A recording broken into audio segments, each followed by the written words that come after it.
I'm Dana. Sitting in my father's old study, watching the sunset through his favorite window, I feel a profound sense of peace. 5 years have passed since the storm that nearly destroyed my life, and now, I find myself surrounded by the memories of my parents' love, grateful for the lessons I've learned and the person I've become. But it wasn't always this way. The scars of betrayal ran deep, a wound that took years to heal. It all started when my father, a successful entrepreneur named Victor, remarried a woman named Ursula. I was 13 at the time, and her daughter, Paige, was 15. Losing my mother to a sudden car accident just a year before, the world felt like a cold and lonely place. The arrival of Ursula and Paige was supposed to bring new warmth and happiness, but instead, it brought a storm of jealousy and greed. Paige was the complete opposite of me. While I focused on my studies, driven by a passion for business and a desire to make my father proud, she was rebellious and reckless. She hopped from one party to another, never taking responsibility for her actions. And somewhere along the way, she developed an intense jealousy towards me. In the early days, I tried my best to make the new family dynamic work. I watched as my father's eyes would light up when he was with Ursula, and I wanted to be a part of that happiness. But Paige was relentless. In the quiet corners of our home, when no one else could hear, she would whisper venomous words, "This is my house now. Dad will always love me more." I confided in my father about Paige's behavior, hoping for some understanding. But Ursula was always quick to defend her daughter. "Give her time," she would say with a dismissive wave of her hand. "She's just adjusting." My father, wanting to keep the peace, urged me to be patient, to keep trying to build a relationship with Paige. As I grew older, I focused on my career. I earned a degree in finance from a prestigious university and landed a job at a top-tier investment firm. My father was incredibly proud of me, his eyes beaming with pride at every achievement. But Paige's life continued to spiral out of control. She was constantly in and out of jobs, always coming up with new schemes to get money from my father for her latest wild idea. Then, 3 years ago, my world came crashing down. My father was diagnosed with a rare heart condition. His health deteriorated rapidly, and I immediately made the decision to work from home to take care of him. I spent countless hours by his bedside, holding his hand, and trying to bring him comfort. Paige, on the other hand, seemed to be spending an increasing amount of time with my father. She would often send me away, claiming they needed privacy. Ursula encouraged this, saying that Paige was finally bonding with her father. Little did I know that she was plotting against me. One evening, after a long and exhausting day at the hospital, I returned home to find my laptop missing. I searched every nook and cranny, but it was nowhere to be found. When I asked Paige about it, she simply shrugged and said she hadn't seen it. 2 days later, my father called me to his hospital room. His face was pale, his eyes filled with disappointment. Ursula stood by the bed, arms crossed, glaring at me. Paige sat beside him, tears streaming down her face, holding my father's hand tightly. "Dana," my father said weakly, "Paige showed me the evidence." "How could you do this?" "Evidence?" I asked, completely bewildered. Paige pulled out my laptop, opened it, and showed it to me. On the screen were bank statements that showed large transfers from my father's account to an offshore account in my name. My heart sank. I knew these statements were false, but they looked horribly real. "I found this when I borrowed your laptop to check my email," Paige said, feigning shock and disappointment. "I couldn't believe you would betray Dad like this." "That's not true," I protested, panic rising in my throat. Paige stole my laptop and forged these statements. Ursula stepped forward, her face twisted with anger. "How dare you accuse my daughter of lying? We raised you better than this." "Dad, please," I begged. "You know I would never do this. Paige is lying." But my father, worn down by Paige's manipulation, had already made up his mind. "I'm changing my will. I can't trust you with my estate, Dana. Not after this." I felt as if the ground had been pulled out from under me. All the hard work, all the sacrifices, everything was being taken away because of a lie. "Leave," Ursula spat. "You're no longer welcome here, you ungrateful thief." I looked at my father one last time, hoping to see a glimmer of doubt in his eyes. But he turned away. I had lost everything. As I walked out into the hallway, Paige followed me. Once we were alone, her fake tears disappeared, and she gave me a smug smile. "You should see your face," she whispered. "Did you really think Dad would choose you over me? I've been planning this for months, and now everything that should have been yours will be mine." "Why?" I asked, my voice trembling with anger. "I never did anything to hurt you." "Because you existed," she said coldly. "For years, I had to watch you be the perfect daughter while I was always second best. Well, not anymore. I win." I left that day with only my purse and car keys. Ursula had already sent me a text threatening to call the police if I ever came back. I checked into a motel, my mind racing as I tried to make sense of what had just happened. That night, my father's lawyer called.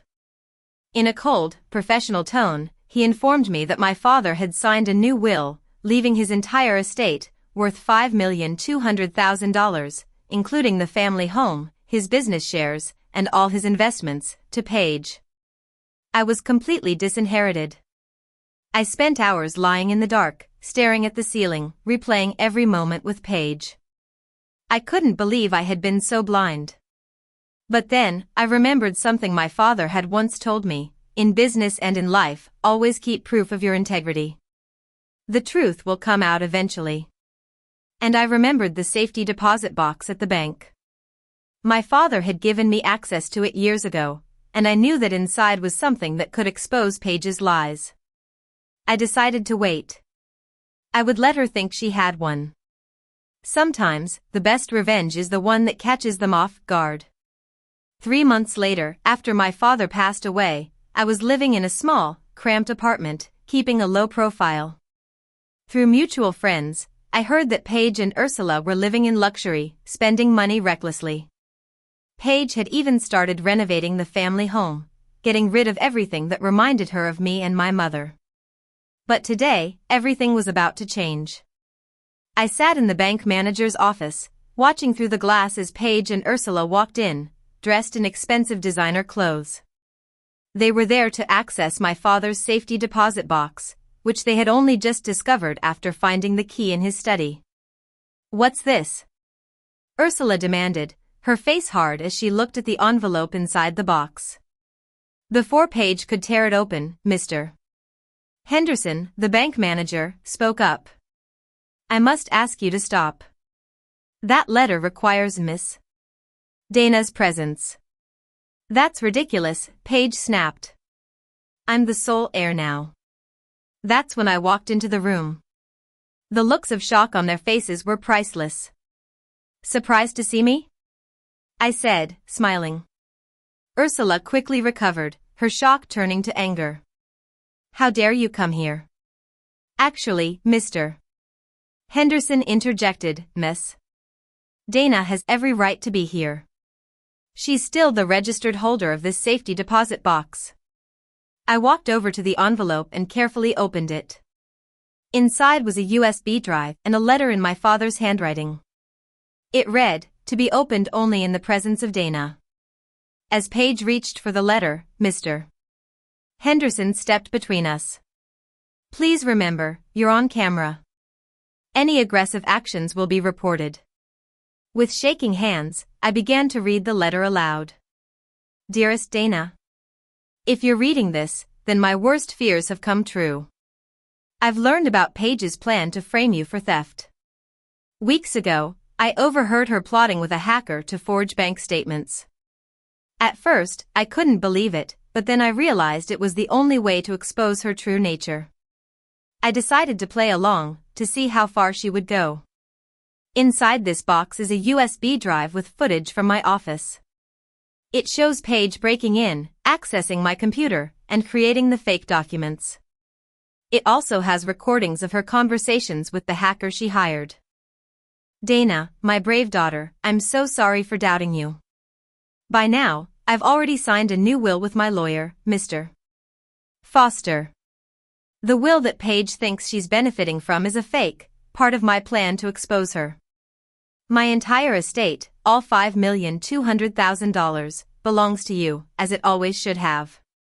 The will in Paige's hands is worthless. With all my love, Dad. As I finished reading, the color drained from Paige's face. Ursula's grip on the table tightened, her knuckles turning white. You should have been more careful with your phone calls, Paige, I said, locking eyes with her. Did you think Dad's office wasn't under surveillance? You're lying, Ursula gasped. I pulled out my phone and played a video of Paige in my father's office, hunched over the computer. Her voice was clear. Yes, I need those bank statements to look perfect. Dana has to lose everything. Paige lunged for my phone, but Mr. Henderson stepped in between us. I've already sent copies to the police, I said calmly. They're very interested in wire fraud and inheritance fraud. You can't deny the evidence. You're lying, Paige hissed, her voice trembling. Mr. Henderson added, the bank has already confirmed the real will with Mr. Foster's office. All accounts are being reviewed. Ursula grabbed Paige's arm. We need to leave now. You'll be leaving, I replied, but not for long. The police are waiting in the lobby. 2 officers entered the room, and Paige and Ursula were arrested. Their protests echoed through the halls as they were led away. I stayed behind, clutching my father's letter. A tear slid down my cheek as I reread his words. He had known all along. He had protected me. The weeks that followed were filled with legal battles. As the investigation went on, more of Paige's lies were exposed. It turned out that she had also been stealing money from my father's accounts for months, building up her own secret stash. In court, the evidence was overwhelming.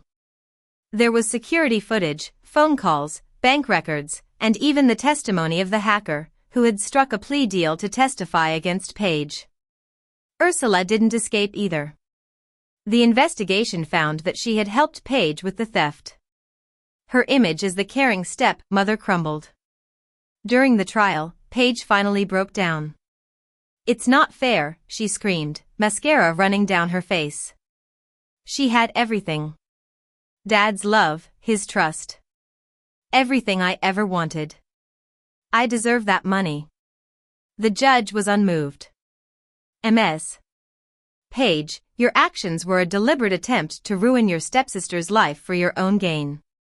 You are sentenced to 8 years in prison. Ursula received a 5-year sentence for her role in the crime. As they were being led away, Paige turned to me and spat, I hate you. I've always hated you. I watched them go, not feeling victorious, but a deep sadness for what our family could have been. After the trial, I returned to my childhood home. The first few days were tough. My father's presence seemed to fill every room, and the signs of Paige and Ursula's short stay were still there. They had started redecorating, but hadn't gotten very far before their arrest. One evening, while going through some old papers in my father's study, I found an old photo album. Inside was a sealed envelope with my name written in my father's handwriting. My hands trembled as I opened it. Dearest Dana. If you're reading this, everything has happened just as I feared. I need you to know that pretending to believe Paige's lies in the hospital was the hardest thing I've ever done. It broke my heart, but I knew it was the only way to expose her. I knew I wouldn't live to see justice done, but I had faith in you. You've always been my greatest joy, carrying your mother's strength and kindness. The way you handled this whole situation shows me that I've raised you right. The house, the business, the money, they're all yours now. But remember, these things aren't the most important. What matters is that you've stayed true to yourself, held on to your integrity, and let the truth speak for itself. I hope you'll build a new family, one based on love and trust. Don't let Paige's actions poison your heart. Take care of yourself, my brave girl. Your mother and I are always with you. I love you, Dad. Tears filled my eyes as I read his words. Even in the face of betrayal and death, my father had thought of my happiness. In the months that followed, I rebuilt my life. The family business thrived under my leadership, and I established a scholarship in my father's name for students who had lost their parents to unexpected tragedies. It felt good to turn the pain into something positive. I also sought therapy to deal with the trauma of Paige's betrayal. Slowly, I started to trust again, to open my heart to new relationships. My father was right. Family isn't just about blood. I built a new circle of friends who loved and supported me. Paige and Ursula have tried to contact me from prison, sending letters full of apologies and pleas for forgiveness. But I haven't responded. Some betrayals are too deep to forgive. Instead, I've honored my father's legacy through my actions. The wealth he left me has become a force for good, a tool to make a difference in the world. And now, as I sit here, watching the sunset, I know that patience, integrity, and truth will always triumph over deceit and greed.